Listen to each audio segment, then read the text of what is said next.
Hello, everybody. How the hell are you? It's Kane coming at you from Kobe, Japan on June 14th, 2021 with the podcast. The podcast being Marketers Who Can't Market. And today on the podcast, which is a place you can come and hang out if you're stuck on marketing, you've been a marketer, you're a new marketer. You're like, why isn't this stuff working? What can I figure out? How can I make it work? That's what we do here on the podcast. And on Sundays, we talk about books. So welcome to the neighborhood. Today we're going to talk, it's going to be kind of a short podcast, I think, today, because I haven't finished the vast majority of books that I'm reading this week. They're all in various states of undress, as I say. But they're all quite good. I did finish a couple marketing-related ones. They're always quick and easy to read. However, I have been spending a decent amount of time getting lucky with books that are quite tactical in nature. And the few that I've been knee-deep in as of late have a lot of good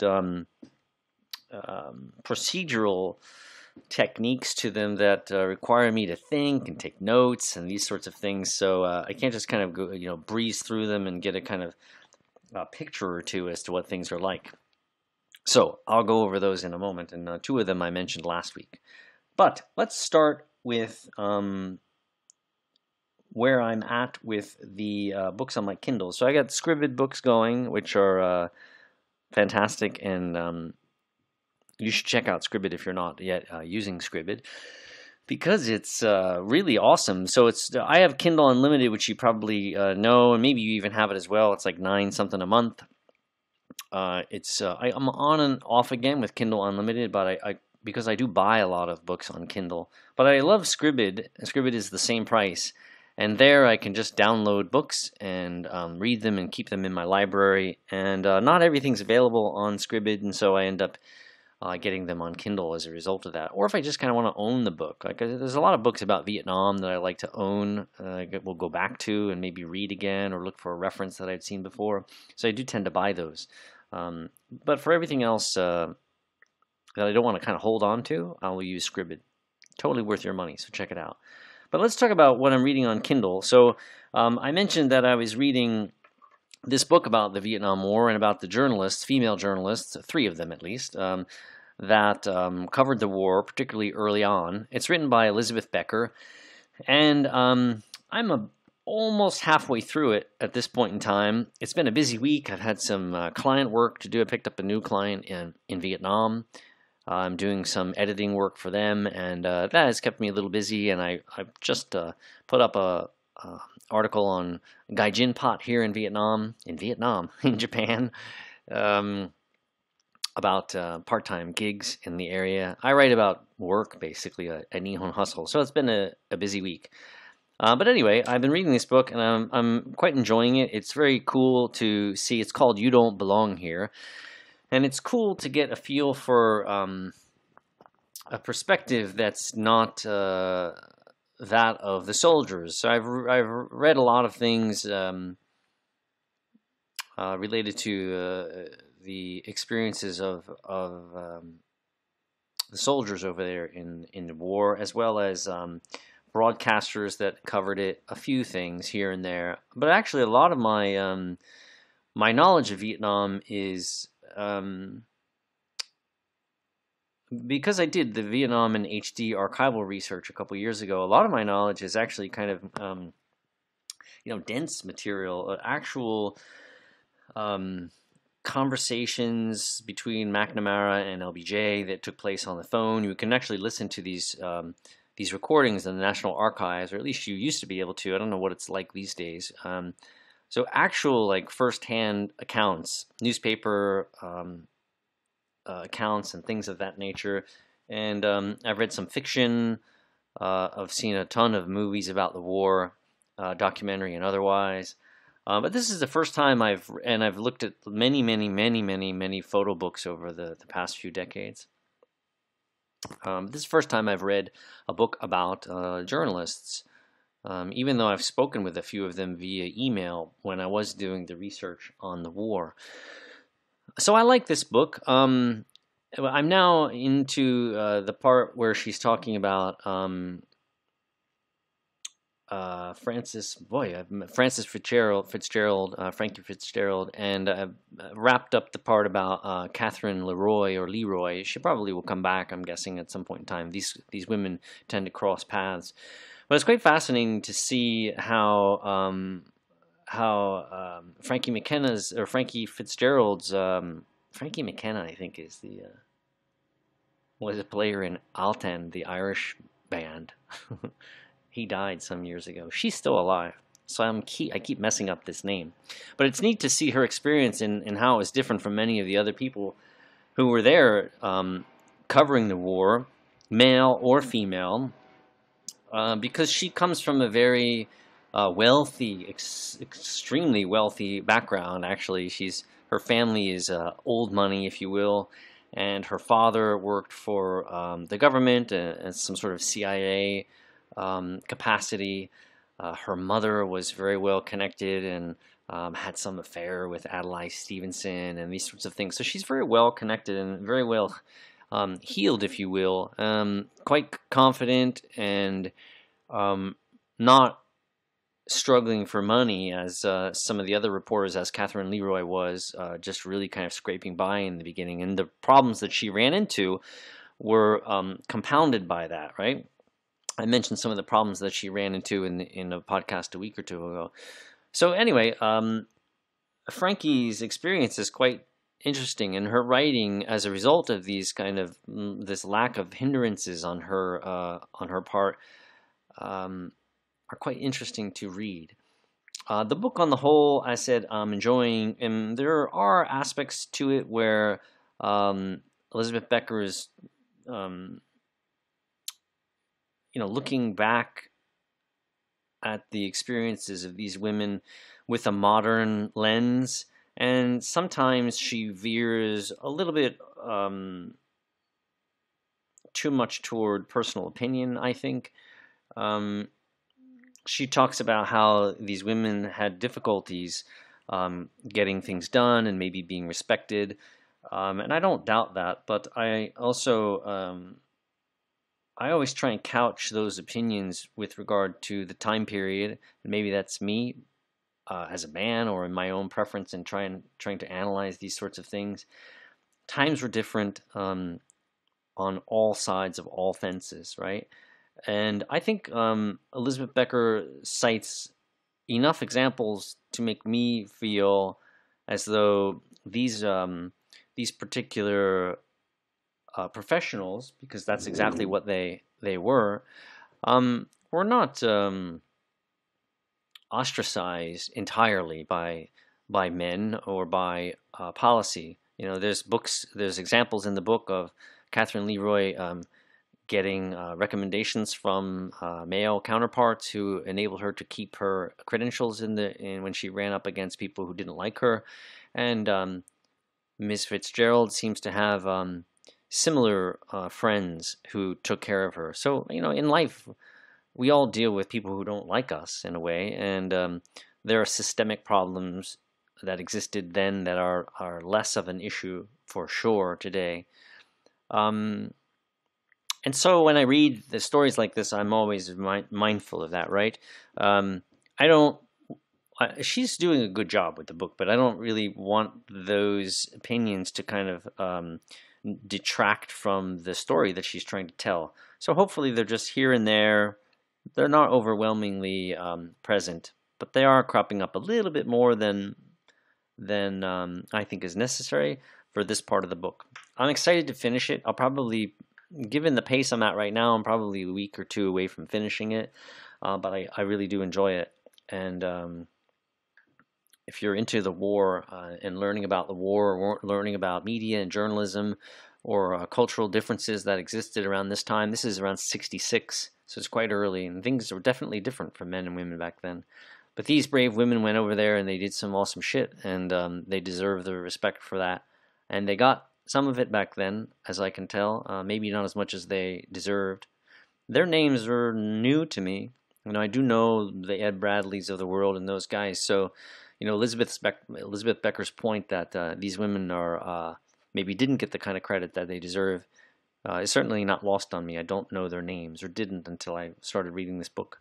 although I have seen some of the pictures. So, for what it's worth. But check it out. You Don't Belong Here, Elizabeth Becker. I like it. I mentioned last week Million Dollar Coach from Taki. I still like that book. I again recommend it. It's on my shelf because I'm not yet at the point where I can put my mind to the tasks that are required in it. Great book, though. I'm about halfway through that. I finished Niki Nakayama's instructor guide for Masterclass. It's pretty much... I didn't know what to expect when I downloaded it because I enjoyed the class, and I'll get to my review on that here soon on the website. But essentially, if you watch the class, you don't need the guide because it's just kind of rehashing what it is that you've hopefully paid attention to in class. It's well done. I get the sense that maybe they wrote it after watching the class, so things pop up that she talked about, and it's well written. It's very, very well written, actually. So if you don't have access to the class, you can just read this, and it will tell you everything that you need to know. I think that was in the class, as well as giving you very, very, very extremely detailed recipe instructions and food handling technique and all this sort of stuff. So it's a little dense because it's not written like a recipe book, and there's a lot of words describing processes. That's their style, I think, for this masterclass, but it's not bad. I would recommend you watch the class instead and maybe use the book as a guide for some of the recipes if you want to make some of that stuff. What else? I mentioned that I was trying to get my ass back in gear because I'm getting a little fat around, little loose around the middle. So I went back to my 6 weeks to a Hollywood body workout by Steve Zimm. Cool book. Really, it's a lot of books about fitness will suggest that you can kind of change your body fast, and I don't know really how accurate they are, but this has worked for me in the past, and so that's why I'm returning to it again. It's something that's nice too because I can do it right in my own house, as long as you have one of these big giant blow-up ball things and a couple of weights and maybe even some bands. You're good to go. It's a cool book. Okay, so I think that's pretty much it on what I'm hitting in my Kindle, right, for this week. So let me talk just briefly about the 2 books that I read and completed on Scribd. And those 2 books were the 16-word sales letter by Elvaldo Albequerque. He's the Agora copywriter that I mentioned when I first introduced this book to you. And the other one is the 1-sentence persuasion course by Blair Warren. So the 1-sentence persuasion course by Blair Warren was actually mentioned in the 16-word sales letter book as the only book that he thought, what's my guy's name, that Elvaldo thought was really worth reading as far as copywriting goes. And that's because it's basically copywriting rules. All the copywriting rules you read as far as formula goes for a single approach to copywriting. It's all of that in a single sentence. And it is that. And it's kind of written in the form of a sales letter almost. So it's quite easy to digest. And I think the way he puts it in a nutshell is pretty cool, and you should check it out. I think if you're leaning at all towards learning a little bit about copywriting, if you know nothing about copywriting, it's a good book. And if you know a lot about copywriting and feel like sometimes it can be a little overwhelming and what's the real thing you're trying to accomplish, it's also a good book. It's super, super short. It's like, I don't know, maybe it's 30 pages or something like that. Very, very short. 1-sentence persuasion course. Worth your time. The 16-word sales letter is also really good, as I mentioned last week. And he, again, includes a lot of examples in there, which makes the book quite good in that sense. And again, worth picking up. So take a look at it. One new thing that I picked up this week, because I've been kind of jonesing on Peng Joon as of late. Peng Joon's YouTube videos and his emails are kind of somewhat formulaic, I'm finding as of late, but his YouTube videos are pretty good, and you should check him out on YouTube. And I've loved his platform closing book is fantastic. So as part of his being in his email funnel, his newsletter funnel, I got an invite. I don't know, I got a suggestion to take a look at his new book, which is called $1 Million Ads. And aside from the crazy title, he's basically talking about how to create good Facebook ads, and he has quite a number, I think maybe 10 or 12 really good examples of frameworks that you can put into motion with regard to creating good Facebook ads. And I thought they were pretty smart. The other thing that's really cool about him is if you're looking to figure out how the hell do some of this marketing stuff as it relates to getting people in a funnel for a course or whatever, he's really, really good person to learn from. Because you can see, if you look at how he's doing things, and not so much what he's saying, but how he's doing it. Sometimes what he's saying is good, and you can swipe content from his message. But by and large, he's a great person to watch to see how he creates a funnel, how he moves you through the funnel. Like, he does a lot of video stuff, which is really fabulous. So he gives away a lot of information in the beginning to get you to kind of buy into whatever it is he wants to sell you. And today is the first time I bought anything from his funnel.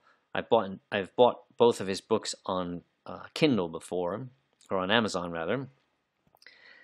So I wasn't in his funnel. So when I went through purchasing the book today, this $1 Million Ads book, which was like $15, they're going to send it to me. It's the Russell Brunson buy the book for shipping thing. So they're going to send it to me here in Japan, and I'll get it in, I don't know, a week or two. So I was in his funnel, and then right after that, of course, I got upsell. Boom, upsell one for $37, I think, which was a kind of like a roadmap to how to use Facebook ads.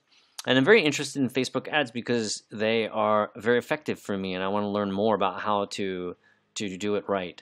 It's worth the money to spend $37 on the knowledge that he's going to impart, and he's already demonstrated to me that he's very good at giving good information.